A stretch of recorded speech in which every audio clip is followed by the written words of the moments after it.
बिस्मिल्लाहिर्रहमानिर्रहीम। अस्सलाम वालेकुम स्टूडेंट्स, मैं हूं हसन फरीद, आपका फिजिक्स टीचर। स्टूडेंट्स, जैसे कि आप लोग जानते हैं कि हम इलेक्ट्रोस्टैटिक्स की एप्लीकेशंस पढ़ रहे हैं। हमने पहली एप्लीकेशन जो है वो फोटोकॉपियर को पढ़ा, और फोटोकॉपियर में हम लोगों ने देखा कि उसके अंदर कंपोनेंट्स क्या होते हैं और किस तरह से काम करती है ये मशीन। बिल्कुल इसी तरह से आज की जो मशीन हम देखेंगे वो भी एक ऐसी मशीन है जिसको आप लोग जानते भी हैं, इस्तेमाल भी किया होगा। इसे बोलते हैं प्रिंटर। तो प्रिंटर के अंदर क्या कंपोनेंट्स होते हैं, वो किस तरह से काम करता है, आइए जानते हैं आज के लेक्चर में स्टूडेंट्स। आज का आर्टिकल जो है वो आपको इस पेज पर ये दिया हुआ, छोटा सा आर्टिकल है, इतना ज्यादा नहीं है, लेकिन इसमें कुछ बहुत इंपॉर्टेंट 2-3 बातें हैं जो हम लोग डिस्कस करेंगे, और ये सारी डिटेल मैंने आप लोगों के सामने यहां बोर्ड पर लिख दी है। हेडिंग्स भी बना दी है ताकि आप लोग आसानी से याद कर सके। देखिए स्टूडेंट्स, आप लोगों ने इस पर ध्यान नहीं देना, ध्यान आपने मेरी तरफ रखना है। जो चीजें मैं समझाऊंगा, जब मैंने इस तरफ ध्यान देना होगा तो मैं खुद ही आपको बता दूंगा कि आप लोग अब इस टेक्स्ट को रीड करें। लेकिन उससे पहले स्टूडेंट्स, आप लोग मेरी तरफ ध्यान देंगे। जरा इमेजिन करें कि आप लोग अक्सर कंप्यूटर पे कोई डॉक्यूमेंट प्रिपेयर करते हैं और आप फिर चाहते हैं इस डॉक्यूमेंट को प्रिंट करना। तो आप एक कमांड देते हैं कंप्यूटर से, और कंप्यूटर जो है वो साथ पड़े प्रिंटर को सिग्नल देता है, और प्रिंटर जो है पेपर के ऊपर उसी डॉक्यूमेंट को पेस्ट करके आपके सामने निकाल देता है। अब ये जो हमारे पास डिवाइस है प्रिंटर, आप लोग देख रहे हैं, ये कंप्यूटर से मुंसलिक है, उससे कनेक्टेड है। ये किस तरह से काम करता होगा, यही हम जानेंगे आज के लेक्चर में स्टूडेंट्स। सबसे पहले तो हम ये देखेंगे कि इस प्रिंटर को अगर हम खोलें तो हमें क्या नजर आएगा। जब हम प्रिंटर को खोलते हैं तो स्टूडेंट्स हमें नजर आता है कि इस प्रिंटर के अंदर एक चीज है जो बार बार आगे पीछे मूव कर रही है। उसी में से पेपर गुजरता है, और पेपर जब दूसरी तरफ से निकलता है तो वो बिल्कुल प्रिंट हुआ होता है। ये चीज जो है इसे हम बोलते हैं प्रिंट हेड। तो मैं कह सकता हूं कि प्रिंट हेड जो वो क्या कर रहा है, प्रिंट हेड जो है वो इस पेपर के आगे पीछे मुसलसल मूव कर रहा है।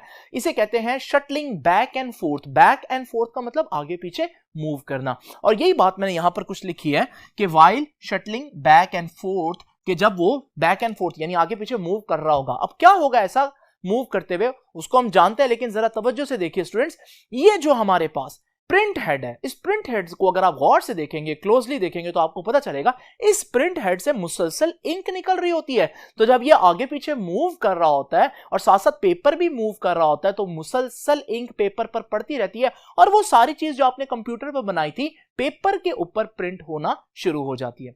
लेकिन स्टूडेंट्स, ये काम इतना आसान भी नहीं है जितना आप लोग देख रहे हैं। अगर आप इस प्रिंट हेड को क्लोजली देखेंगे तो इस प्रिंट हेड के ऊपर छोटे छोटे सुराख होंगे, और वो छोटी छोटी नोजल्स जो हैं उनमें टाइनी ड्रॉपलेट्स जो है वो निकल रहे होंगे, और ये जो टाइनी टाइनी ड्रॉपलेट्स हैं ये बड़ी ही स्पीड से पेपर की तरफ जाएंगे। यानी कि मैं कह सकता हूं, दिखने में ऐसा लग रहा है जैसे ये जो नोजल है ये इंक को पेपर के ऊपर फायर कर रही है। अगर प्रिंट हेड से इंक इतना प्रेशर से निकल रही है तो फिर डेफिनेटली इस नोजल से पीछे कोई पंप भी लगा होना चाहिए जो इंक को इतने प्रेशर से नोजल की तरफ धकेलता है। तो जब हम देखते हैं इसके पीछे तो हमें पता चलता है वाकई में एक इंक का सप्लाई है, इंक का सोर्स है, और इस इंक के सोर्स से एक पंप अटैच है। वो पंप जो है वो मुसलसल इंक को नोजल की तरफ जो है वो प्रेशराइज तरीके से उसको धकेल रहा है, और नोजल से फिर छोटे छोटे ड्रॉपलेट्स निकलते हैं जो पेपर की तरफ बढ़ते हैं। लेकिन स्टूडेंट, जरा हम एक मिसाल लेकर चलते हैं, और वो मिसाल क्या है, जरा इमेजिन करें, मेरे कंप्यूटर पर मैंने एक डॉक्यूमेंट प्रिपेयर किया, और उस डॉक्यूमेंट पर बेसिकली क्या लिखा हुआ है कि फिजिक्स इज लव। मैं इसको प्रिंट करना चाहता हूं स्टूडेंट्स, और मैं इसको प्रिंट करूंगा तो डेफिनेटली पेपर के ऊपर, प्रिंटर के अंदर जो पेपर है उसके ऊपर मैं क्या लिखना चाहता हूं, फिजिक्स इज लव। अब ये इंक कैसे करेगी इसको हम बाद में देखते हैं, लेकिन जरा अभी तक जो मैंने आपको बातें बताई हैं नोजल से रिलेटेड, इसको मैं आपके सामने पढ़ देता हूं। तो मैंने क्या बताया कि while shuttling back and forth across the paper, वो पेपर के आगे पीछे जो मूव कर रहा होगा, the ink jet printer ejects a thin stream of ink. वो क्या कर रही होगी, मुसलसल जो इंक की एक धार इजेक्ट कर रही होगी। यहां मुसलसल वाली बात जरूर याद रखनी है आपने।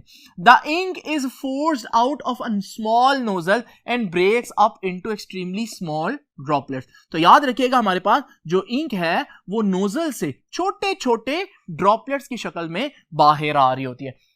स्टूडेंट्स, एक बात मैं आपको बताता चलूं, और वो ये है कि हमारे पास ये जो प्रिंट हेड है, जब ये पेपर के आगे पीछे मूव कर रहा होगा, ये हर लम्हा इंक जो है वो मुसलसल एमिट करता रहेगा, यानी कि ये कभी भी ऐसा नहीं होता कि इंक को ना एमिट करे, ये मुसलसल इंक एमिट करेगा। ये जानना क्यों जरूरी है ये मैं आपको अभी थोड़ी देर में बताऊंगा, लेकिन याद रखिएगा इस फैक्ट को कि इंक जेट प्रिंटर की जो नोजल है वो कहीं पर भी इंक फेंकना बंद नहीं करती। नाउ स्टूडेंट्स जरा तवज्जो कीजिए, मैं क्या लिखना चाहता हूं इस पेपर के ऊपर, मैं लिखना चाहता हूं कि फिजिक्स इज लव। अब जरा इमेजिन करें, ये वो जगह हैं जिसको मैंने आपके सामने थोड़ा सा शो किया है पेपर के ऊपर, जिन पर मैं चाहता हूं कि इंक आकर गिरे, यानी ये वो जगह हैं which is to be inked. अब होगा क्या, आप देखिएगा कि आपका जो प्रिंट हेड है वो अब इंक एमिट करते हुए साथ साथ आगे मूव करता जाएगा, और इस दौरान जब वो इंक भी फेंकता जाएगा और आगे भी मूव करता जाएगा, इसने ये पूरा वर्ड लिख लिया फिजिक्स। यहां मैं रोकता हूं स्टूडेंट्स, क्यों भला रोका, क्योंकि फिजिक्स से आगे इज लिखा हुआ है, लेकिन उसके दरमियान में आप देख रहे हैं स्पेस है। अब यहां पर प्रिंट हेड क्या करेगा, क्योंकि यहां पर तो इंक हमें नहीं चाहिए पेपर के ऊपर, कि ये जो जगह मैं मेंशन कर रहा हूं ये एक स्पेस है, and this is the place on the paper which is not to be inked, जिस पर मैं चाहता हूं कि इंक ना पहुंचे। लेकिन अब आप सोचेंगे कि नोजल यहां क्या करेगी, कि नोजल जब फिजिक्स लिख लेगी तो थोड़ी देर के लिए बंद होकर आगे चली जाएगी, और फिर जब इज के सामने पहुंचेगी तो दोबारा से इंक फेंकना शुरू कर देगी। यह बात दुरुस्त नहीं है, क्योंकि मैंने अभी आपको क्या बताया कि नोजल कभी भी इंक फेंकना बंद नहीं करती, वो कॉन्टिन्यूसली इंक फेंकती रहती है। तो फिर ऐसा कैसे मुमकिन है कि नोजल इस स्पेस के सामने पहुंचकर भी इंक फेंके और इंक पेपर तक ना पहुंचे?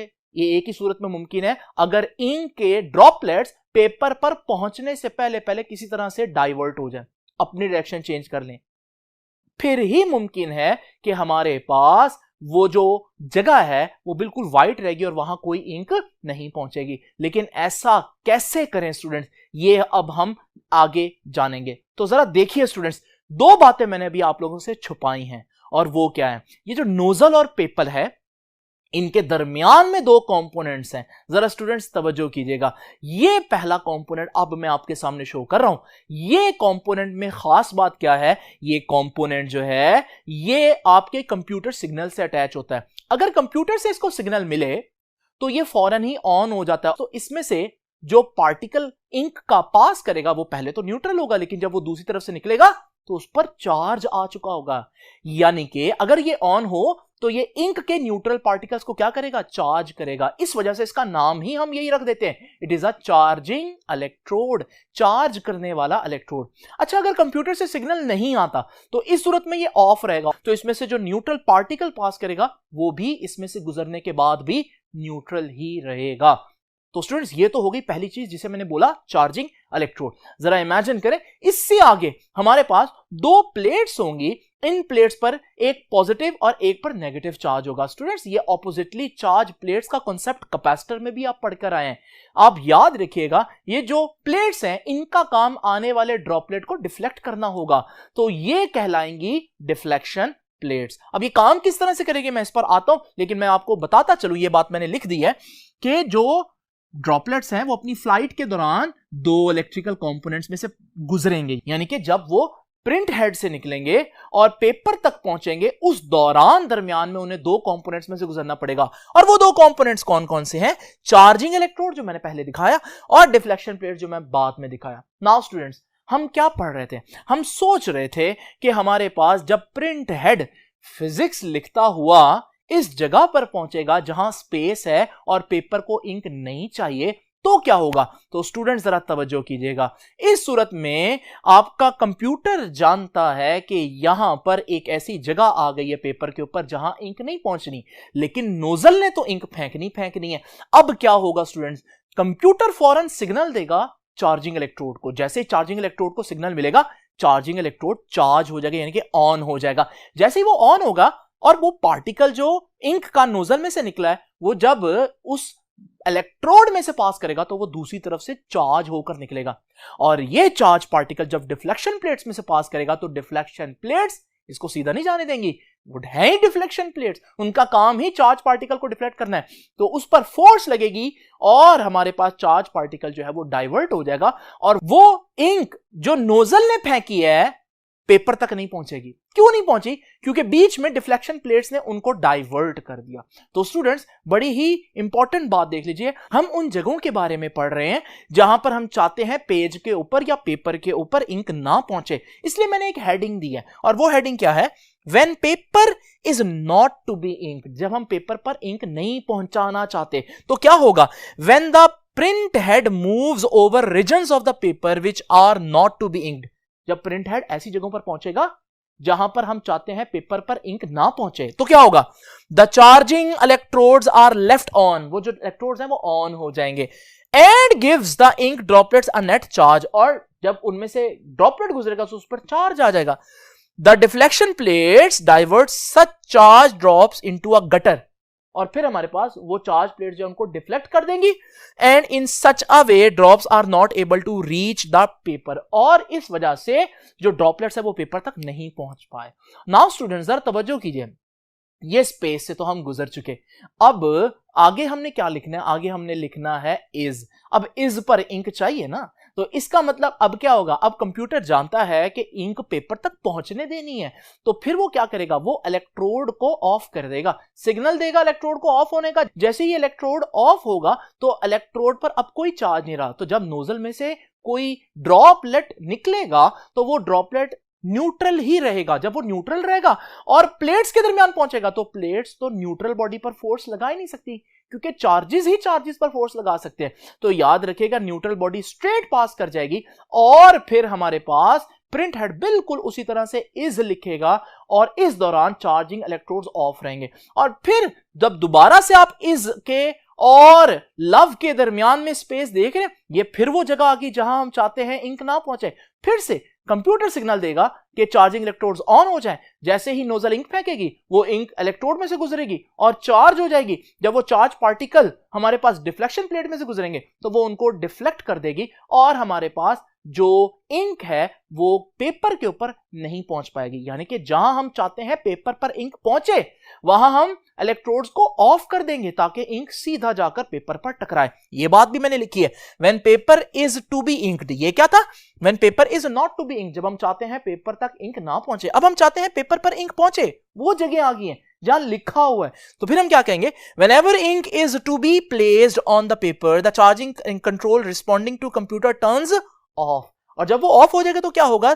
The charging electrode, the uncharged droplets fly. अब वो अनचार्ज रहेंगे ना, उन ड्रॉपलेट्स पर कोई चार्ज नहीं आएगा। Fly straight through the deflection plates and strikes the paper. वो सीधा निकल जाएंगे और पेपर को जाकर हिट करेंगे।